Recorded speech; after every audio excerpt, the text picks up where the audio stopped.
flanking him. That's to say, the peoples of Asia, Africa, and Latin America, seeking independence and liberation from colonialism and imperialism. It was we who represented the light and the future. In propaganda pictures, the Vietnamese leader, Grandpa Ho Chi Minh, was accompanied by fearless young Vietnamese in bamboo hats, their guns trained on the U.S. warplanes in the sky above. Every day we were treated to heroic stories of their victories over the Yankee bandits. An unbridgeable gulf existed between the two sides. In that information-deprived era, personal choice was like floating duckweed, rootless and insubstantial, denied the nourishment of individual interests and attachments. Memory, wrung out to dry, ruptured and crumbled.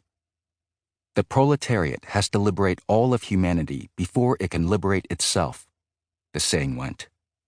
After all the convulsions that China had experienced, genuine emotions and personal memory were reduced to tiny scraps and easily replaced by the discourse of struggle and continuous revolution. The good thing is that my father was a writer. In poetry, he recorded feelings that had lodged deep in his heart, even if those little streams of honesty and candor had no natural outlet on those many occasions when political floods carried all before them. Today, all I can do is pick up the scattered fragments, left after the storm, and try to piece together a picture, however incomplete it may be. The year I was born, Mao Zedong unleashed a political storm, the anti-rightist campaign, designed to purge rightist intellectuals who had criticized the government. The whirlpool that swallowed up my father upended my life too, leaving a mark on me that I carry to this day. As a leading rightist among Chinese writers, my father was exiled and forced to undergo reform through labor, bringing to an abrupt end the relatively comfortable life that he had enjoyed after the establishment of the new regime in 1949.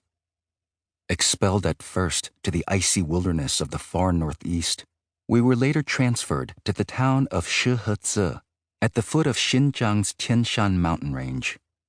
Like a little boat finding refuge in a typhoon, we sheltered there until the political winds shifted direction again. Then, in 1967, Mao's Cultural Revolution entered a new stage, and my father, now seen as a purveyor of bourgeois literature and art, was once again placed on the blacklist of ideological targets, along with other Trotskyists, apostates, and anti-party elements. I was about to turn 10, and the events that followed have stayed with me always. In May of that year, one of the leading revolutionary radicals in Shih visited us in our home. My father had been living too cushy a life, he said, and now they were going to send him to a remote paramilitary production unit for remolding. Father offered no response. "Are you looking to us to give you a farewell party?" The man sneered. Not long after that, a liberation truck pulled up outside the front door of our house. We loaded it with a few simple items of furniture and a pile of coal, and tossed our bedrolls on top. We didn't have much else to take. It began to drizzle as father took a seat in the front cabin. My stepbrother, Gao Qian, and I clambered onto the back of the truck and squatted under the canvas. The place we were going was on the edge of the Gerbantungut Desert. It was known locally as Little Siberia. Rather than go with us, my mother decided to take my little brother, Ai Dan, back to Beijing. After 10 years in exile, she was no longer young, and she couldn't stomach the prospect of living in even more primitive conditions. Shih was the farthest she was willing to go. There was no way to keep the family together.